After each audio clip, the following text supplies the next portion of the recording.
In episode number 402 of the Reasons I'm Broke podcast, we covered the now canceled Deathstroke film. We also have Marvel's plans to resume comic publishing. We did a little bit of binging during this week, and we have our thoughts on the completion of the Dragon Ball Super anime. All of this and so much more on today's show.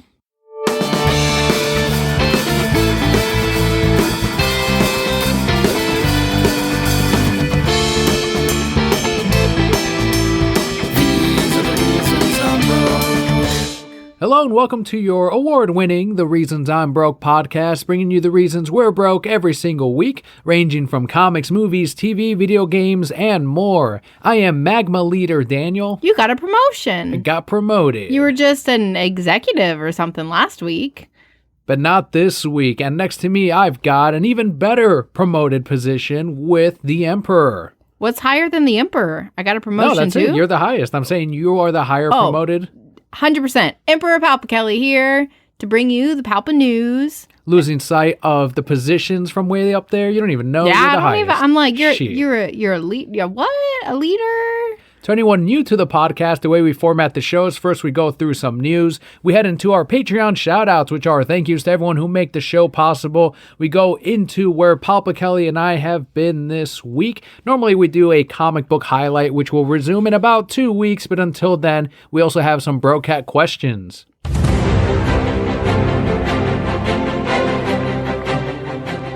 Our first bit of news stems from the convention side of things. EVO 2020 has officially been canceled due to COVID-19. No surprise there, as many conventions and tournaments and all kinds of gaming events and life and everything. Pretty much every part of life has been delayed or canceled. Via the EVO Twitter, they said, quote, "Due to the COVID-19 pandemic, we are canceling EVO 2020 at Mandalay Bay and refunding all purchased tickets. But to keep the spirit of EVO alive, we are bringing the event online this summer. More information coming soon," end quote. That's pretty interesting, and to see what they'll be able to bring online. I feel like so much of the convention experience is actually being at the convention. Or at the tournament in this case, but this is also going to bring up that issue of people claiming that their internet isn't quite as good or that the response, there's a little bit of a lagging. EVO 2019 is a very huge deal. Are you familiar with EVO? No. It is probably the biggest worldwide tournament for gaming out there. So this is where all the pros... What kind of like all gaming? Smash Brothers, mainly fighting games. It's a fighting game tournament. So Street Fighter, things where the input of these buttons is essential on everything. I remember when Smash Brothers first hit the Wii for Smash Brothers Online, and Nintendo's online services were not nearly what they are today, and I still think they're a little slow today even, but imagine for someone that is a pro that they bring in their own controllers to these things. They bring their own arcade sticks. I don't know how they're going to monitor any kind of trick controllers, any kind of something that someone might modify to use at the tournament, and much less whatever they plan on doing about the different internet speeds that all these players are going to have. I'm sure they have something in place, and I don't know if maybe this is hey, let's try it this year, and then it doesn't really count, but then people are also going to be pissed off if they win and it doesn't really count either. But again, like we've been saying for weeks, this is a great opportunity for things like this to evolve, to see, okay, what different things can we do for when something like this happens, or even moving forward in the future. Plus, as you're going into this tournament anyway, I think all the players should accept that risk of, look, just so you guys know, this should be unsaid, but no one's internet's going to be exactly the same. Everyone's is going to be different. As you said, though, maybe they already have deeper plans as to maybe they have to go to a location to play in this tournament.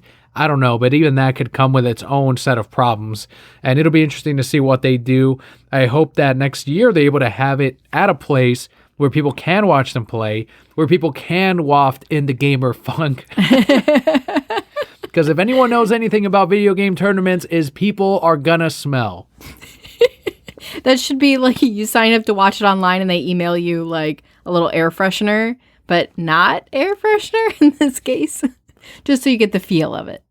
Over to the movie side of things, director Gareth Evans, who directed The Raid Redemption, recently opened up about his once-planned Deathstroke film starring Joe Manganiello.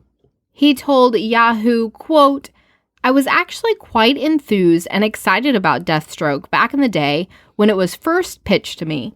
I met with them and talked to them about it and was certainly attached to it at a certain point. The plan was I wanted to tell something that would be a lean story that would be kind of an origin of that character. Something that felt like it could be 100 minutes or 110 minutes long max, not to go over the 2-hour period with it," end quote. I'm guessing this was back when the Snyderverse was still a thing. Mm-hmm. It's very possible that it could have also been one of those movies that they were kind of throwing up, just like the Nightwing film was going to be a thing at one point. So there's no saying where this was going to fit in that whole timeline. But I would have wanted to see Joe Manganiello come back in any form as Deathstroke. As we know, he was going to be a part of the Batman film, which Snyder's Justice League was going to help set up. And with that thrown out the window, at first without Ben Affleck's script, and then without Ben Affleck, and now in a whole different continuity with a whole different set of actors and characters, I don't think that the Deathstroke film is something that we're going to see at all at this point. And it's unfortunate because that Deathstroke looked amazing. Joe Manganiello's a great actor, and if they had set it up in that universe, him going into the Batman film first and then spinning off into his own, that would have all been really neat to see. I definitely agree, and I know Katie, our faithful listener, is heartbroken in this moment not to see her man up on the big screen, but that's not to say it won't happen someday. The greatest thing about this Snyder universe that was created is all those ideas are still there, and whether it's now or it's 10 years from now, these things could still be a possibility. I will hold out hope that they'll still be a possibility.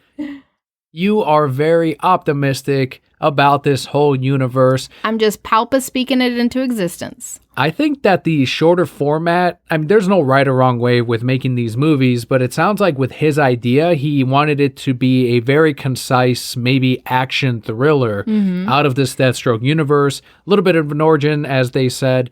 And I mean, if they had an idea already, and I think the Raid films are generally pretty short anyway, it would have fit into yet another category of unexplored comic book films that we could have seen in the DC universe. I'm still holding out so much hope that the Joker film changed a lot of things, changed the way that DC's looking at things. Obviously, everything's on hold right now, so we don't really have answers, and we won't really have answers, I think, for a few more months at least. You brought up the Joker.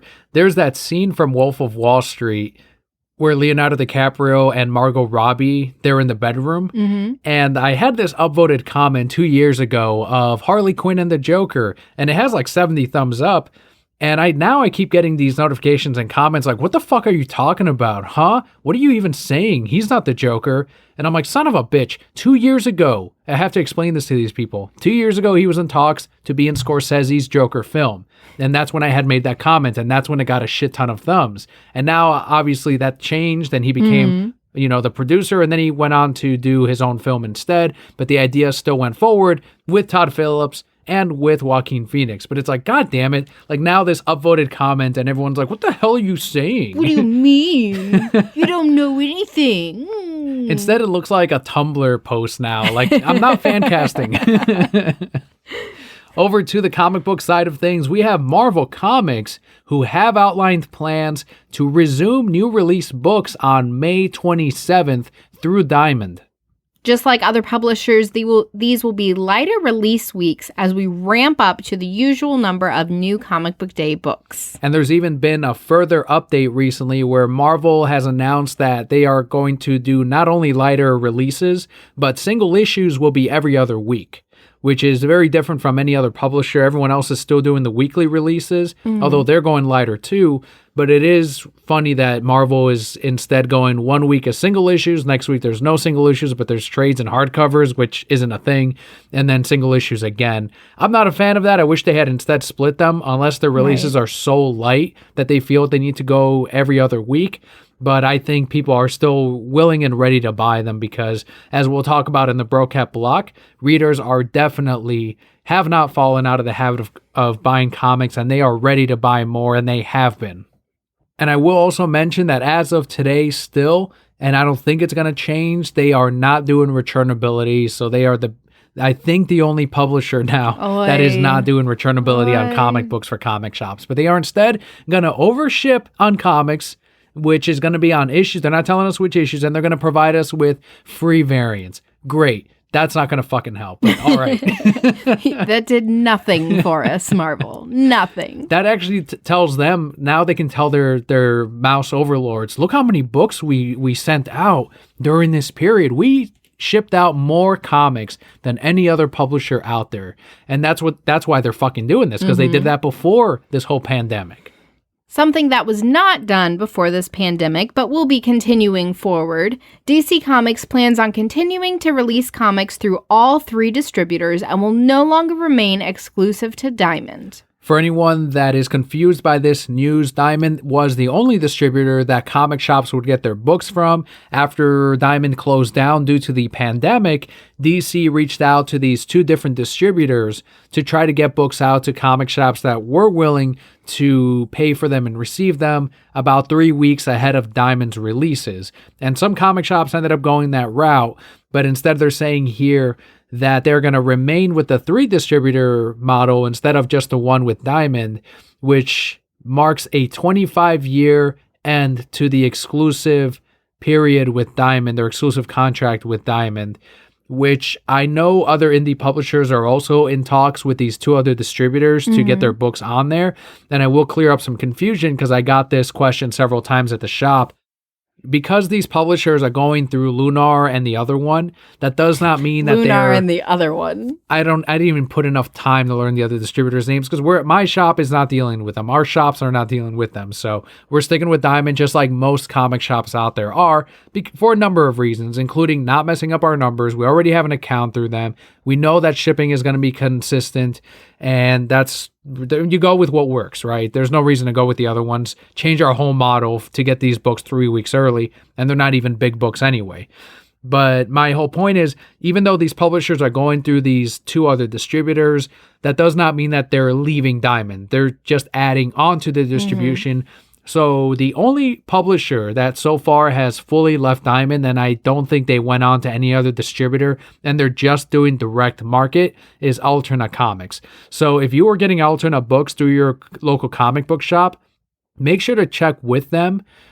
I know my shop is not doing it, but shops do have the option of opening up an account separately with Alterna. But it's up to the comic shop, and it depends on how many books in general, how many subs they're getting to Alterna Books.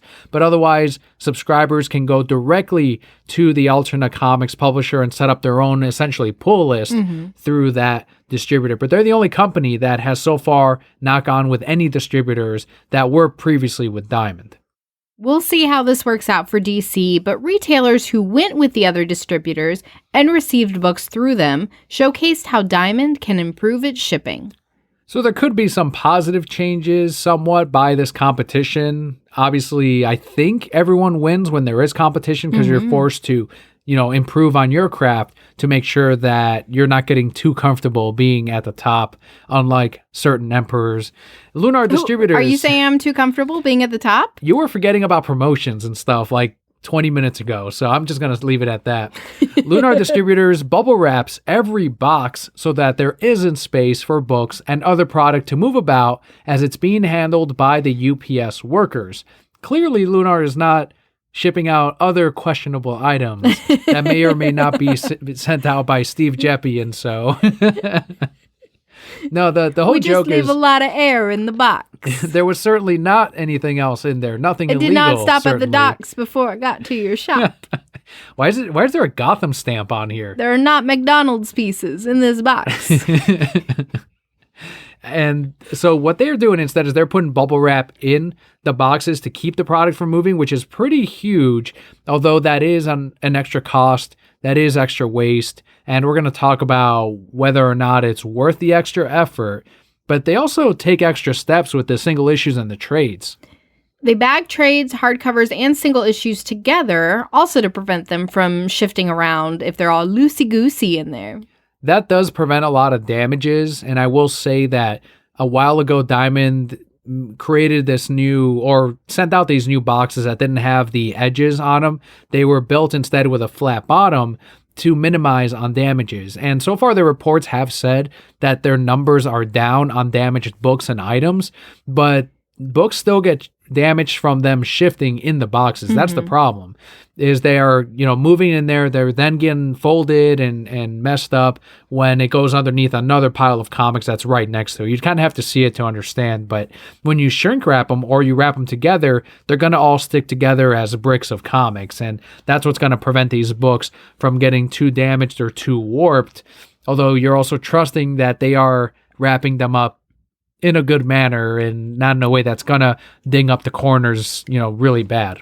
Well, but Diamond definitely does have wrapping around them. It just gets left at the docks before it comes back to you. One comment on Bleeding Cool from Hollow read, quote, "Yay, more unnecessary plastic. One distributor here in Germany uses good old recycling paper, and the comics are well protected without the need to further pollute our planet. Also, if they had to distribute the quantities Diamond has to each week, I'm not sure they'd be able to do it anymore, since it would lead to more people needed to package the comics, which would also increase the costs," end quote. And I think they're right. I mean, Lunar and the other distributor are not dealing on the volume that Diamond is, and that's going to be, yes, more man hours, more time, and they got to decide, are the damages saved from all of these returns worth the extra man hours that we're going to be putting into this, the extra material that's going to go into it? Right now, I would say no, but that's just me speaking from one single comic shop.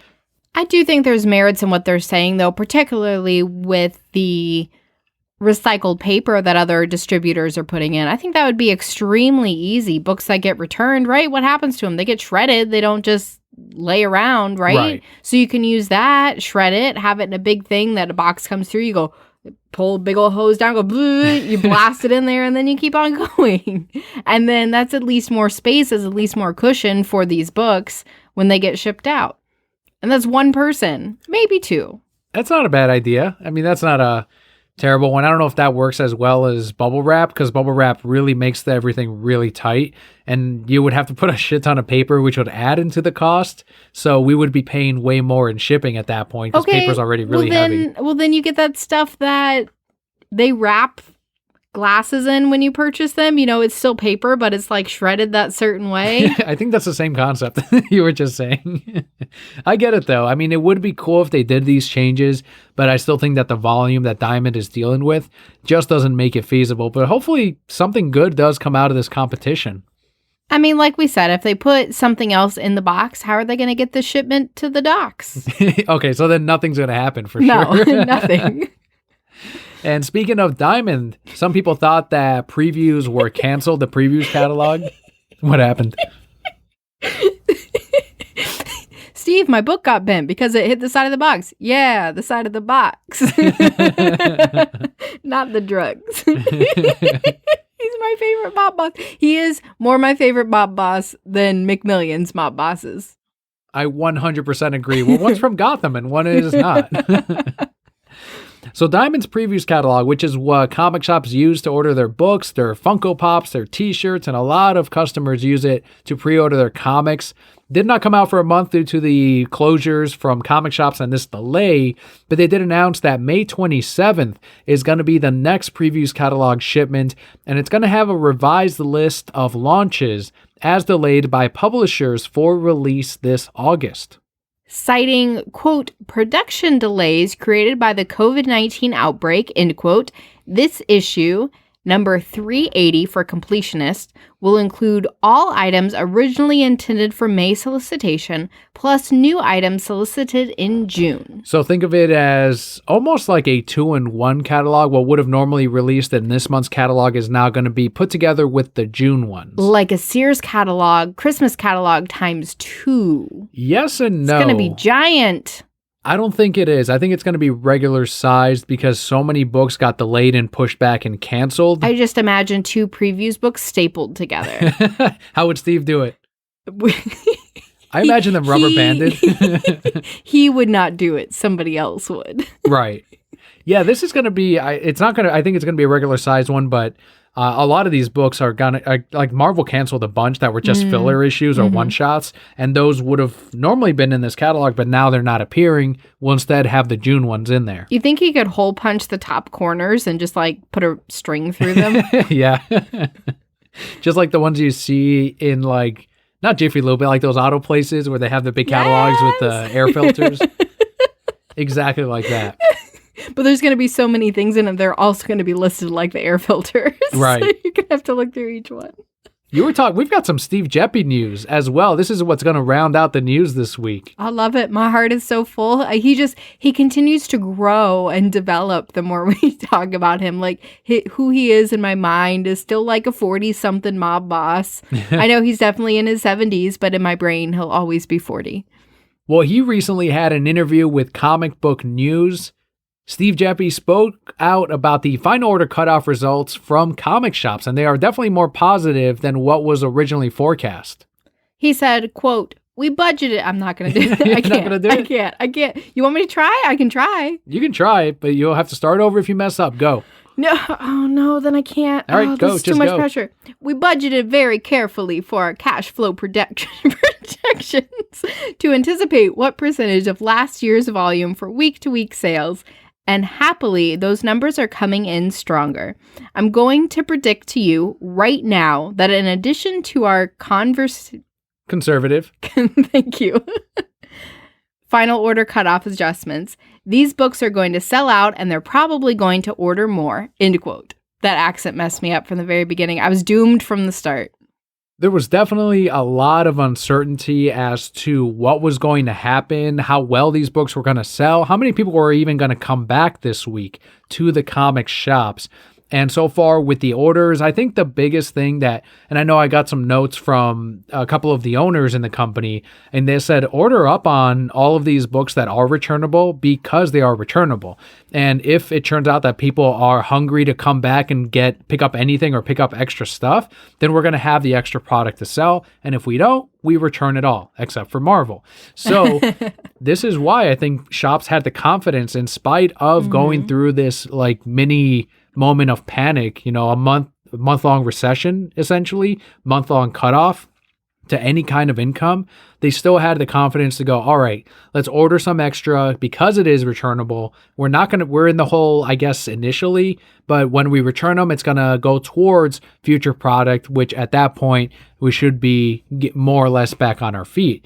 And it worked out because it gave Diamond as well the projections of, people ordering higher than even we projected, so they can move forward with higher printings on certain comics that are coming out. So all of this, I think, is a very positive sign for the comic book industry.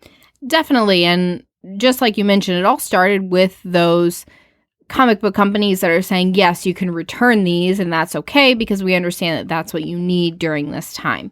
And my dad and I talk a lot about what's going on, and he does his research and all that stuff because that's just who he is. And he's just been saying over and over, a lot of people are projecting our economy is going to bounce back a little faster than we think. And I was like, nah, what are you talking about, Dad? But hearing things like this, right, and definitely even seeing it in my own business of how, with everything that's going on, how many people are still coming out and spending that money and doing these things. Yeah, I'm kind of starting to feel it. Like people are itching to get out there and get life back to normal. And even if they've taken this financial hit for a month, they're going to find a way to bounce back and still do those things that brought them that comfort and that peace of normalcy prior to all this. I will talk about it more on the Brokept Block about what happened this week, but even from the normal Wednesday Warriors that would come in for their new releases, even though they knew that new books weren't coming out until the 20th or the 27th in Marvel's case, they still came in, they picked up supplies, they picked up some trades. A few of them were like, is there anything? And I'm like, no, they don't come out till the 20th. All right. You could have just like slipped a trade in there, or compendium, be like, yeah, this just came out. I don't know. It was in your box. And it was cool to see that they still were wanting to get into the ritual of getting back into the shop on Wednesday, even if it was to pick up some back issues or a really nice wall book, or many of them bought gift certificates, which was awesome because they're like, I'll just apply this to my new comic book day releases on the 20th, but I'll be back next week and get another gift certificate. So that's awesome. It's really cool the support that we got. tons of support when we first opened. But yeah, I'll touch more on that when we talk about our week. Well, I'm excited for Steve. It sounds like all his ventures are doing very well. Apparently. Just the comic book ones. Those are the only ventures he has. What? I don't know anything. I hope this episode isn't erased and re-recorded next week with, I am Magma Leader Daniel, and I am Steve. What did it say, Steve? I am Emperor Steve. Would he try to impersonate me? He can't, though. His voice is so low. Yeah, but no, it would be great. And I am Emperor Kelli. Would it be Emperor Kelli? Not a mob boss, Steve Jeppy. Can somebody make him a comic book character, please? He definitely needs to be a character. Oh my goodness. I'm done lauging. It's likes fine. The Archies and the Batmans. Because they're the only comics he knows. Let's go into He's never read a comic in his life. Next segment of the show is the Patreon shoutouts of the week.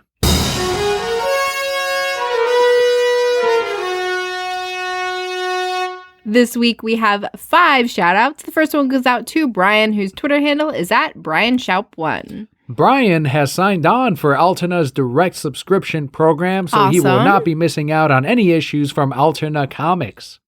Alterna Comics are friends of the show. We've had the owner, Peter Cimetti, on several times. Next shout out this week goes out to Kat on Instagram at Happy Little Wings Photo. Kat takes some amazing pictures. You can find her full portfolio at happylittlewings.com. Next shout out this week goes out to Matt on Twitter at Mr. Forklift. You can also see his movie website, typingaboutmovies.com. Matt retweeted a link to 40 great quotes from Empire Strikes Back. I didn't even know that movie had that many memorable quotes. And yes, it is an iconic movie, and it's considered the best of the Star Wars franchise. But I'm definitely going to have to go through all 40, and I'm sure they're all there. And I'm sure there's a ton that I forgot about. I'm like, shit, yeah, that's kind of iconic. Next up, we have Jared, whose Twitter handle is at Spoon Sandwich. Jared dropped by the comic book shop, and then, I think an hour or two later, Shane also came in, who's another Patreon backer. So I was like, this is a little brocat convention right now. I'm spoiled. But conventions are canceled, so be careful. 6 feet. We maintained our distance. Good. We were good. Good. But it was good to see Jared again, and it had been a while since I'd seen him, and he hung out at the shop. He bought some Pokemon cards. He got to meet Shane. It was a good time, and I'm really glad Jared stopped in, and Shane as well. Anytime any of the Brokehead Core members are able to come in, it's awesome, and we talk every day on Discord, so that always helps, too, to keep in touch with everyone. And our last shout out this week goes out to Scott, whose Twitter handle is at LazyGamingGuys, also at Pandanime. Scott has been doing quarantine anime recommendations on Twitter, and he puts up pictures of the Blu-ray or DVD as well. So if you're looking for some anime recommendations, make sure to check him out on Twitter at Pandanime. But thank you so much, Scott, Jared, Matt, Kat, and Brian for your Patreon support. If you too would like your shout out every single month, head on over to patreon.com/thereasonsimbroke. For as little as $1 a month, you too can get your shout out. You don't just get a shout out with your $1 a month, though. You also get early access into our Batman the Animated Series commentary. You get those commentaries 4 weeks early ahead of the public release from Apple Podcasts or Stitcher or Spotify. You get your exclusive RSS link to input into your favorite podcatcher. And once you do that once, you get all the episodes early every week. You get the animated series commentary 4 weeks early. And maybe Papa Kelly is going to show up in one of these episodes. Maybe. What's the next episode? I think it's Sewer King.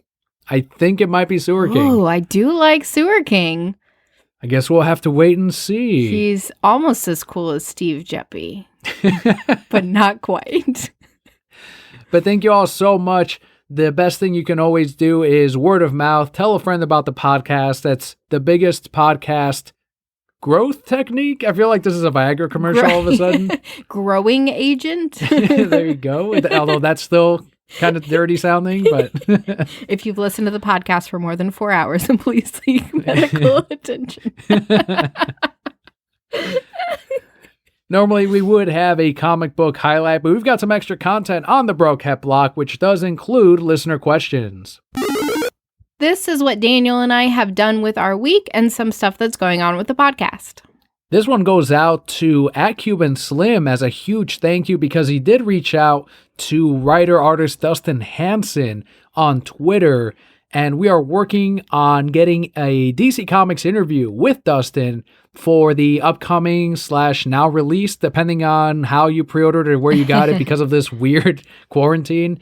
But it is for the graphic novel from DC called My Video Game Ate My Homework.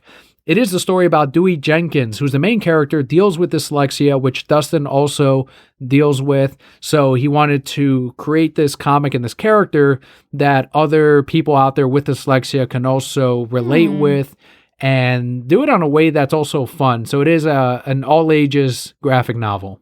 His other published works include the Microsaurus illustrated chapter book series, and his fan favorite Game On, video game history from Pong and Pac-Man to Mario, Minecraft, and more.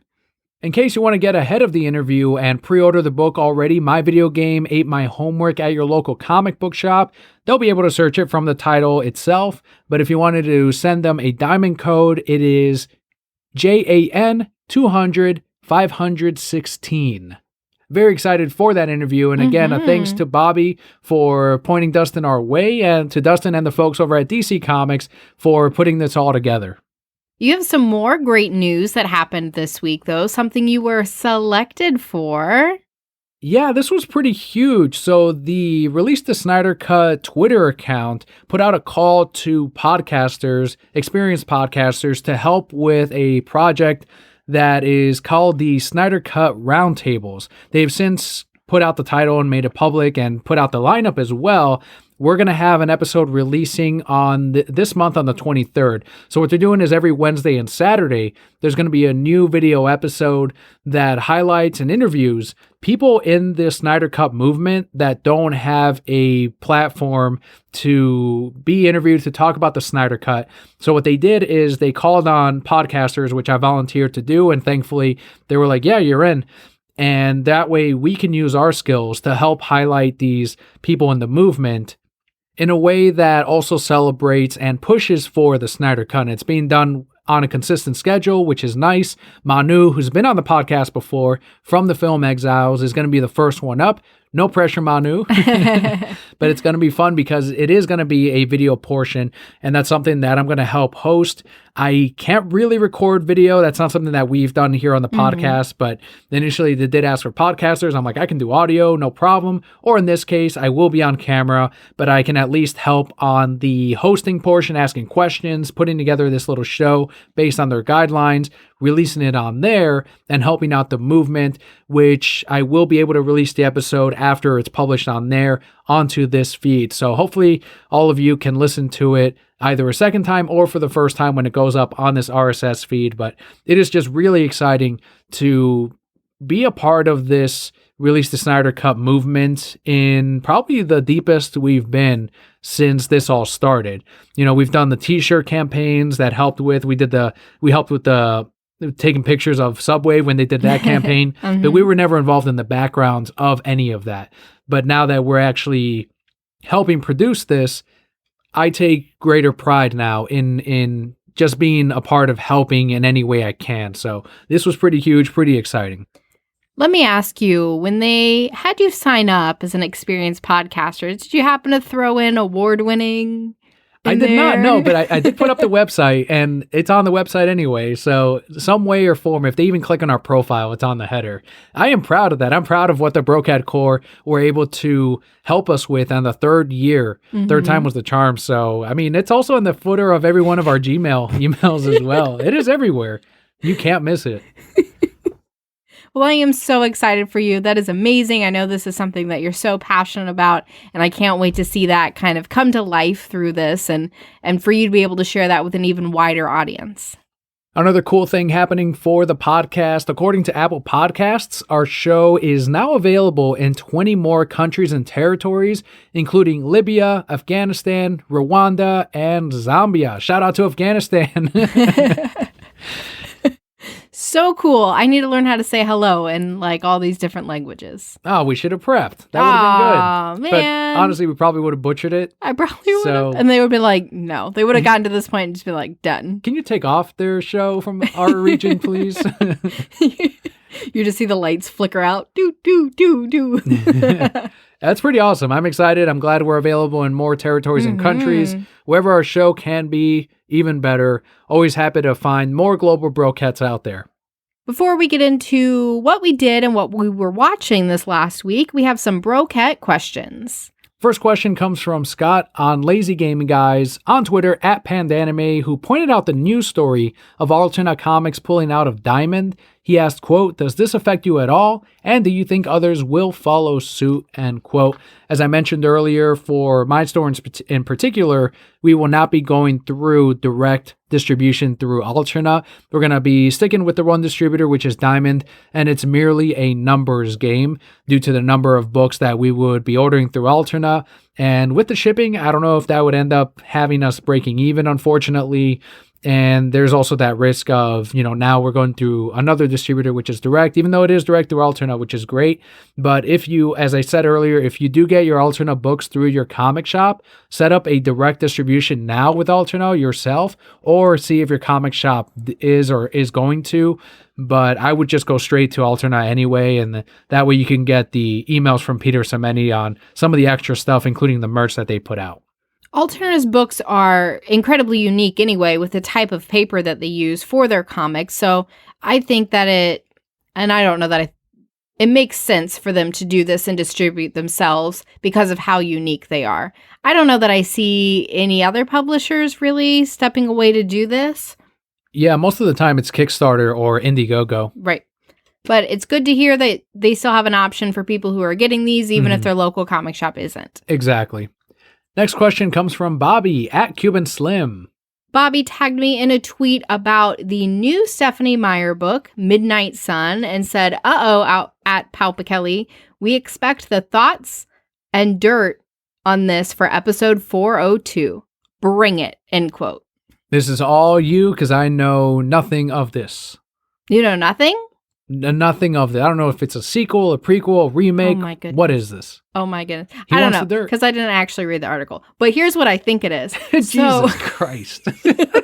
Because I already know what it is just by reading the comments, all right? So this is the story from Edward's perspective. So what is that fucking canceled project? I haven't gotten there yet. Okay, right. So obviously the books were written in first person from Bella's point of view. And so this is just Edward talking about it, right? But many moons ago, Stephanie Meyer had a GeoCities website. I don't know if this is what it was, but it was really shitty. It was back in like 2007, before legitimate websites were a thing. But she had posted the first chapter of this book on her website. And she said, I'm working on this project. Here's the first chapter from Edward's point of view. And just posted it for free for everybody. And it was great. And I was in love. And it was fantastic. And I was obsessed. And I needed more. And I'm like, this is so awesome. And then she said, project canceled. Somebody plagiarized this first chapter, wrote a fanfic about the whole thing, and said it was theirs when it was my work. So I'm never doing this. Done. Canceled. And my heart was broken. But now here we are. I don't know why she waited 20 years. She needed money. I don't know why. It wasn't quite 20 years. It's been a long time, but this was definitely something that was always in the back of her mind. And I think the world completely forgot about it, because even as it's popping up on my Facebook, I'm commenting with, she's had this like planned out for decades now, right? Over a decade. And nobody comments on my comment. Like, nobody realizes it's a thing. They're just like, oh yes, I didn't know I needed this. I'm like, but we've always had this. We just haven't always had this. So I am definitely excited. Realistically, the market for it is going to be women my age who are obsessed with it forever ago, and we're going to read it and not really like it, but we're still going to read it out of loyalty and out of excitement of, yes, this was something that I loved and always wanted, and now I have the opportunity and it's here. So I will purchase it. I will read it. I probably will not like it. The movies really, really ruined the books for me, because I loved the books, and just now every time I think of Edward and Bella, I picture the actors, and that's not who they were in my mind, but that's just who they are now, unfortunately. But it's always been a thing. So people stop saying it's new because I read it before it was cool. So, but she is actually going to release this at some point. All right. And is this the first book told from his perspective, or is it the whole thing told from his perspective? So when she initially started it was just the first book told from his perspective. Okay. But she only had the first 2 books out at that point. She might have only had the first book out at that point. It was a long time ago. And I even remember what her website looked like. It had like a purple maroon background, and she had all the songs that inspired her books, and she had the actors that she wanted to play if it was ever turned into a movie. It was a whole thing. It was not a good website, but it was her official website. Yeah. So I'm sure it's definitely much different. She's got a professional team and all that stuff behind it. So I need to research this a little bit more. I just got so excited and then didn't want it to be different from what I think it is. I wouldn't be surprised if she ended up doing all the books from his perspective because, she needs the money and if we're going to keep buying them, right? But for sure, she had it planned out in 2007 for the first book from his point of view. How quickly did you finish that last Twilight book? So fast, like a day. And this was after the movie had come out, right? I don't think so. Were the movies out by then? I thought the first one was. I don't remember. I really didn't like the 4th book. It got super weird with Bella's ex-boyfriend is now in love with her daughter and vampire human pregnancy, weird stuff. It just got very odd, and I get what she was trying to do, but no, I wasn't there for it. I saw the first movie, didn't like it, never saw any of the rest of the movies, but the first book in particular was just so good, and I think one of the best things about it, I really think she meant to stop with that book. She didn't plan to carry it forward because there wasn't, I don't want to say there wasn't a plot, but there wasn't really a plot. It was just a story of this girl and she likes this guy, but he doesn't return her affections. And then she finds out it's because he's a vampire. And then he's trying to save her and almost reveals himself and dies in the process. Like, gotcha. That was it. And then it got really convoluted with, I don't know, these other vampires and these people over here. And it was too much. There's the dirt. Now it's the tea. The vampire tea. Speaking of tea, I think we should have a segment in the Broquette block where we talk about what we're drinking tonight. You're going to have to tell them because I don't recognize any of these names. Mine's an Earl Grey tea, Picard style. You do have an Earl Grey tea. But is it a subfusion of a different leaf type thing? I don't know anything about it. It's a Target brand. All right. Well, what are you drinking? I have a turmeric ginger tea. That's what you drank last time, I think. Yeah. It's what I drink once a day because it does amazing things for my skin. I notice a significant difference in like how my stomach feels and my skin if I drink 1 cup of it a day. So whether I drink it iced or hot, I always find a way to drink it. Yours is iced though. And if you guys ever want to ice your own tea from little tea bags, you just steep 2 tea bags in water for like 5 minutes. You got to mix the honey in there too. And then you pour it over a full cup of ice. All gamers giggled at tea bags. Oh my goodness. I can't. Men. I will also say that there was a correction from last week's episode that also came from Bobby, actually. He pointed out that there is no AMC in the Florida Mall. And that's when I was like, that's fucking true. So I did a quick, very quick Google search. And it was actually a Twitter search. It's actually the Florida Mall owners that happen to own the property that AMC is sitting on. But the way that the headlines were put together, it made it seem as if Florida Mall was, and I think they did say Florida Mall was suing AMC, but it was just a way of them saying that the same owners were suing AMC to get all the clicks, I guess. But the story changes, I guess, a little bit in that, yes, it's not in a spot that brings you so much traffic, but the reasoning still stands of you don't want to get rid of tenants at a time where people and businesses are probably not looking to start up businesses in this period. Yeah, but they probably also heard they're not showing Universal Pictures now, so they're not going to make their rent anyway. I hope they are, and I hope they do, and I really hope that the theaters do get some kind of help throughout all of this. Next question comes from @SpoonSandwich, who asks, quote, as an herbivore, what fast food place menu do you find the most restrictive? End quote. Mine's easy. I know it immediately. Yours? Every burger place. Every Wendy's, every McDonald's, Burger King. I would just say McDonald's in general. Yeah. Because Burger King has definitely released the Impossible Burger. So if we chose to go there, we could spend $8 on an Impossible Burger with fries. But Burger King also has French fries and onion rings, which McDonald's, I think the only thing we can get there is ice cream and French fries. Yeah, there's not much there. And even Chick-fil-A, we only get the ice cream sometimes. We get French fries. Yeah, I guess we do, yeah. But Chick-fil-A, too, we could get salads. You could get the salad without the chicken. McDonald's only has the one salad, and it's super tiny. Because even Wendy's, and we go there for fries and Frosties frequently, occasionally. But they also have tested, like that black bean burger that was really good. That plant-based chicken was meh, okay. So it feels like they're still on the verge of trying to put something out that people who don't eat meat can enjoy as well. Yeah, that's going to be our answer for sure. Is going to be McDonald's, I think. Unilaterally.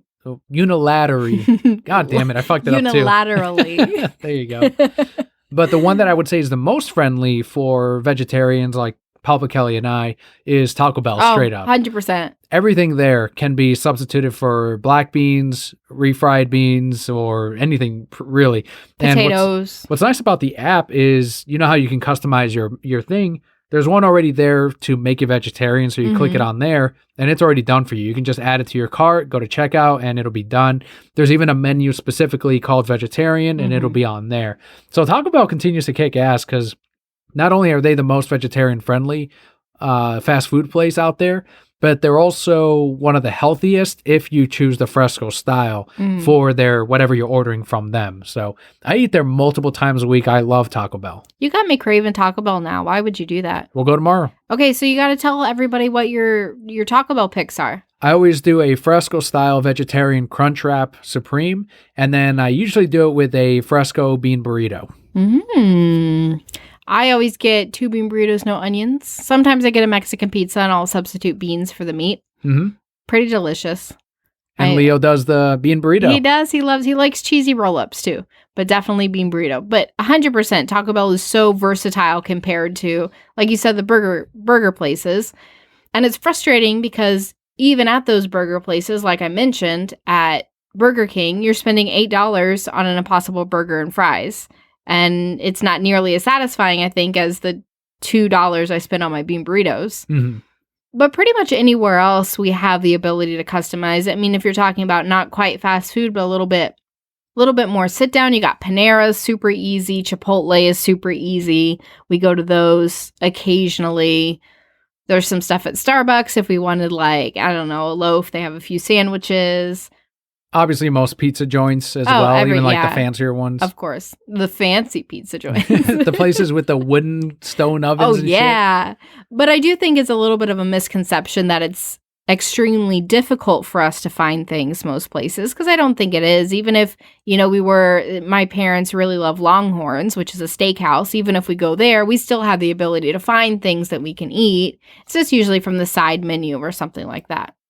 On to the last couple of things that happened with Papa Kelly and I this week. I talked about the store reopening on week 1. I think a really big success as far as the confidence behind all of our subscribers and all of our regulars. Some of them stood at the doorway with like arms open, like it feels good to be back in here.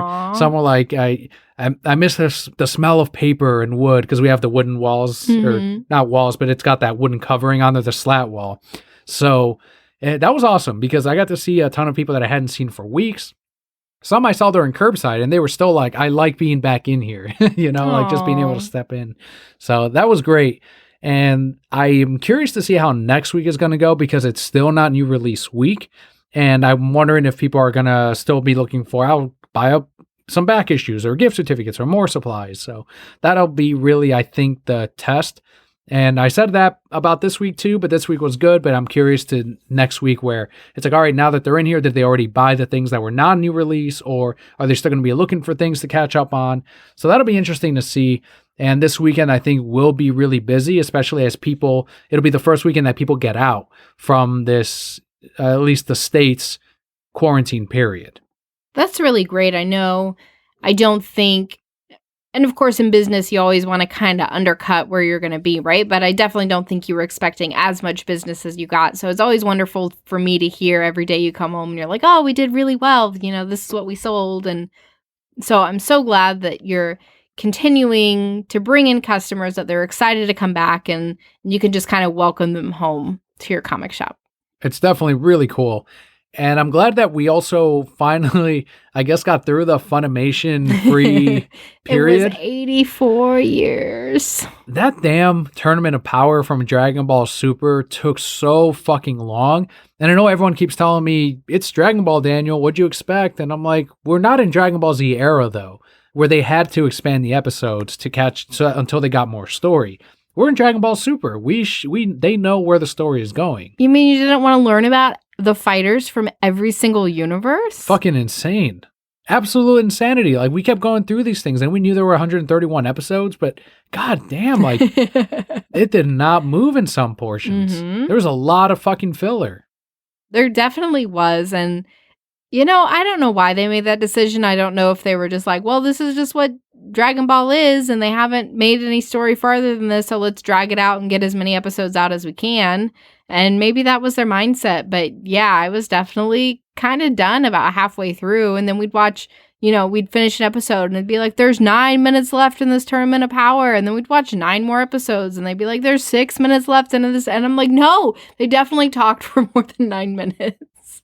They did. And that's something you had brought up also. And the manga, way better still. Now that we finished it, I can't wait to see the manga's version of how it ends. We already know we got better Vegeta moments in the manga, better Roshi moments in the manga. So it's only going to go uphill for me as I continue reading these.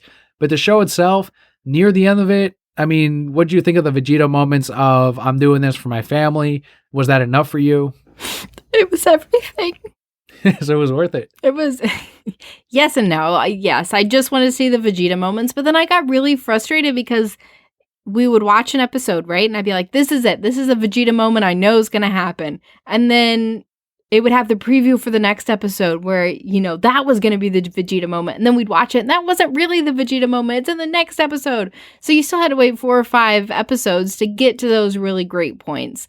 Still really cool to see, right? I love that after all of this and his entire journey, I was talking with somebody about it at work the other day, is that he's had, and I've said it so many times, the greatest arc up to this point, right? He started as a villain, just as nothing villain, like, I'm going to destroy you just because. Mm-hmm. And now he's gotten to this point where he's like, 1, I don't have to fight like Goku, right? Because that's not who I am. And 2, my entire motivation isn't just power. It isn't just strength. It's my family. I need to protect these people and they expect that from me. So whatever I need to do, even if it's giving the last of my strength to Goku, because I know he can go that extra limit because he's at that space that I'm not yet, then that's what I need to do to protect my family. If they end up making more episodes in the future, I'm definitely not going to run out to watch them. I'm excited for any movies they might do or any specials because the Broly movie was awesome. And I think that was the last project they did after the anime was all wrapped up. But for me, the manga's still going. Scott was telling me that in Japan, it's still going. So I don't think they plan on ending that anytime soon. And at least I have that as my go-to. And I know that it's the better version of all of these stories. Is Frieza better in the manga than in the anime? So far, he is. He was fucking hilarious in the anime. And that's one thing I'll miss because the voice of Frieza is phenomenal. And I can hear it in my head, though, in the manga, but he doesn't quite joke around on that level in the manga. But he doesn't go like, you go, Goku, you can do it. Dance for me, monkey. He is way more ruthless in how he gets rid of Frost in this version. And I think that's really neat because you see how calculating he is and how really scary villain he can be because no one trusts him. But it's almost back and forth of, is he for the universe? Is he not? At the end, it's only for himself. Sure. Mm-hmm. But hopefully along the way, he learns to trust the Z fighters. Nah. Maybe like he did in the manga or in the anime. Nah, not Frieza. We'll find out. He still doesn't trust him in the anime. Kicking him back into the ring and shit. Well, no. Well, he had that moment at the end, though, where for the first time, he and Goku fought alongside each other. That was pretty cool. I did like the scene at the very end where you pointed out Goku and Vegeta are training again or doing whatever, and they have the pose that they did when they first ran into each other, just like bringing it full circle. Yeah, I think it was the exact same animation cell, and they just updated it with the current costumes. They just colored over them. Yeah, it was awesome. It was really cool. But that was it. We finally finished Dragon Ball Super, and the next time I'll probably talk about it is when I read the Volume 9. Something else we started watching this week was the documentary McMillions, which follows the fraud from the Monopoly or McDonald's Monopoly game. Yeah, it's on HBO now, and it'll be on HBO Max when that launches. I had heard some good things about the McMillions thing. The documentary itself, I think, is okay. Mm-hmm. I do watch a number of documentaries, and there's some that are, I mean, even Tiger King, like that shit's way better than McMillions. Because it was wild. Well, my main thing is, with McMillions, they got too cute with their fucking budget, where they were recreating scenes, like dramatic recreations. Cool. Whereas Tiger King took footage of whatever they had and just threw it up there like a documentary should. Mm-hmm. And instead they were like, one fucking thing they did is they're like, all right, now here's where we interview one of the fraud winners. But they recreated everything around it. And then they're like, all right, now the camera's going to move into the actual footage. And I'm like, you don't have to fucking do that shit. Just play the goddamn footage. It's all right. I like Chernobyl. Been watching that on HBO. No, spooky. It's very stressful to watch, but it's very well made. And then we will hopefully start Watchmen this week. We did see Harley, too. We're all caught up with Harley. It's so funny. You saw your Snyder Cut. Yeah. Did we talk about the Snyder Cut guy yet? We didn't talk about him last week? Very little, but we didn't actually see him. Okay, yeah. What'd you think of the clip? It was really funny, but I love anybody who gets mad about that. Like, you obviously didn't understand the point of it. Like, it's great that it got enough movement that they created this stereotype character who's like, oh, it doesn't have Harley, I guess we'll watch it. Yeah, I mean, obviously the stereotype is off because it has nothing to do with what the Snyder Cut movement is. Right. They're acting like we're gatekeepers of sorts of these characters, and the Snyder Cut movement is instead about the director's vision, and they put all kinds of stuff in there that has nothing to do with the Snyder Cut at all into this character that is a fucking kind of funny guy. Like, we're like, we like him. Let's see more of him. Why not? Like, yeah, he's obviously a cartoon and a silly fucking guy, but it's, as you said, it's not that we don't get the fucking joke, because people are saying, oh, they're embracing him. They don't even get that they're making fun of him. It's like, no, we get that there's a joke there. We know that they're trying to poke fun at the Snyder Cut movement, but we instead took that as, holy shit, the movement got in a mainstream thing of Harley Quinn. That's how big this movement is. Anyone that's saying, no, there's just a couple of loud voices, not the fucking case. And I think the co-showrunner on Twitter was like, you all are really good sports about this, because we were like, dude, this is awesome. Thank you so much for putting us in the cartoon. If you mentioned that we did talk about it last week, we took that t-shirt campaign thing, put it up as a charity for suicide prevention.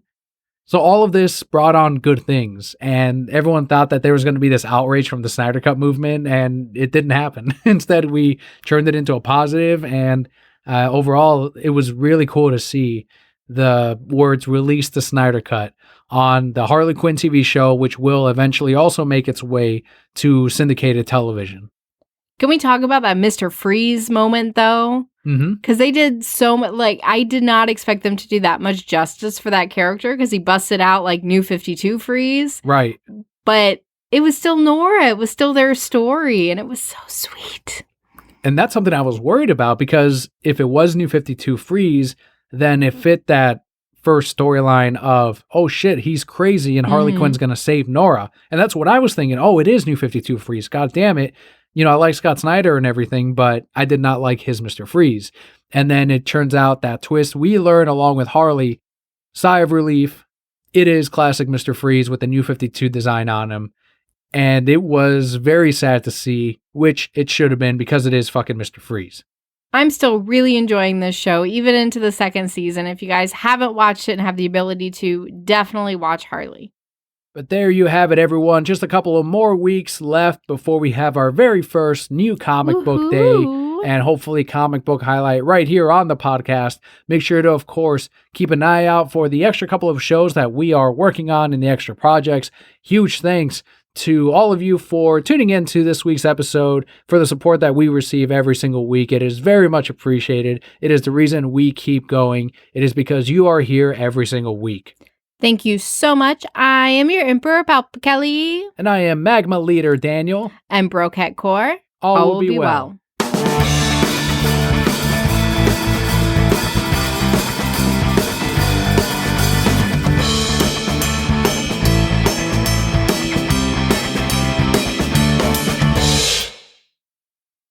So the most important question of like our lives together. Are you Team Edward or Team Jacob? I'm going Team Edward, but only because he is playing the Batman and he was in The Lighthouse, which I really liked. Do you even know who Jacob is? He's the Native American guy, right? Yeah, the werewolf guy. Yeah. Who was like a total asshole and very similar to my ex-boyfriend at the time, which is probably why I hated him even more. Well, even when you told me about the whole he likes Bella's daughter, I'm like, God. This is very pedo James Gunny. He imprinted on her, which means when she grows up and she's of age, but she ages extra fast, then they'll be together. So it's Dibs? Pretty much. It's fucked up. It's like, what kind of books are you reading? Werewolf Dibs. The Twilight books. I guess that's the name of the episode now. Werewolf Dibs. Werewolf Dibs.